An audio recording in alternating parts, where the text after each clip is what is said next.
Hi, welcome to Vocabulary Wednesdays with Magushin. My name is Chris, and today's theme is How Dare You? So we'll start off with the first word, and we'll see what I mean by how dare you. Audacity. Audacity is a very interesting word. It has two meanings that are somewhat different, and how you use the word is important. The context in which you use it. Let me give you the first example. There's a mountain.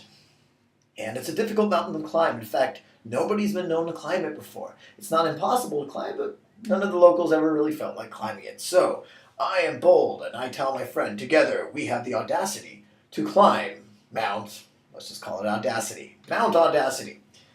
And my friend says, yes, we are definitely bold. I will see you in the morning. I wake up, ready to hike Mount Audacity with my friend. And he's gone.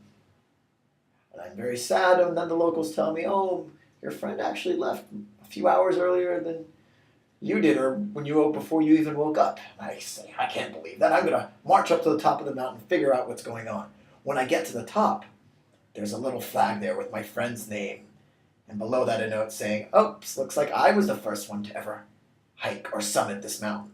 That would be audacious on his part. Or he would have the audacity to make fun of me and to leave me, so he could be the first one. So in that sense, audacity means sort of cheekiness, impudent behavior, rudeness. And so again, it can mean boldness, I will hike the difficult mountain, and it can also mean impudence or cheekiness. So two definitions for audacity. Keep that in mind. Gal, not boy and gal, notice the second L. Gal, if something or someone does something that is galling, that means that, or rather that they have the gall to do something, that means that they are cheeky and they are impudent. Let me give you an example. Imagine I am standing in line, no mountain anymore, standing in line, waiting to get a nice smoothie. And all of a sudden, somebody cuts in front of me and then turns around and has the gall to ask me if I could lend them $1. So you see that cheekiness, like how dare they? And that comes back to the how dare you theme of the week. Now, gal's an interesting word because it can also mean to irritate or annoy. So if I gal you, I annoy you. Now, what I do doesn't have to be impudent and cheeky. It just has to annoy you.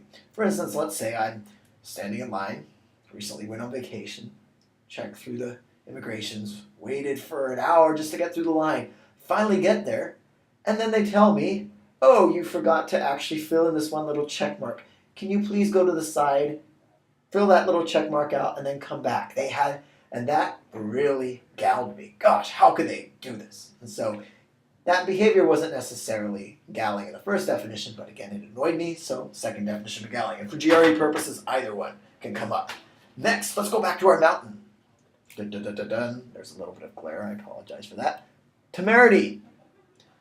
No, we're not. Well, yeah, why not? We're hiking Mount Temerity. Mount Temerity is actually very dangerous because clouds gather over there at a moment's notice. Stormy clouds bringing dangerous levels of snow and gusty winds.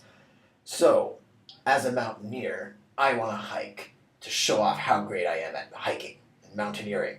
And even though everyone tells me the local forecast says, do not hike, the clouds are about to come in, I have the temerity to do so. In that case, temerity means that I know the consequences. I can see that it's cloudy, it's snowing, nobody hikes Mount Temerity in these conditions, but yet I go ahead and do it. And so temerity is very similar to the word foolhardy or rash or even reckless. I know I shouldn't be doing something, it's dangerous, but I do it anyway. And this can also have a social context. For instance, if someone is in a higher position of authority, someone you should respect, maybe your boss, if you have the temerity to tell them off in the weekly meeting, then, of course, well, they're not going to be very happy with you. You can also use temerity in that context. And finally, maybe not quite a GRE word. It's kind of one of those fence ones, so it's not going to be on the high frequency list, but it's such a fun word, and maybe it could show up on the GRE.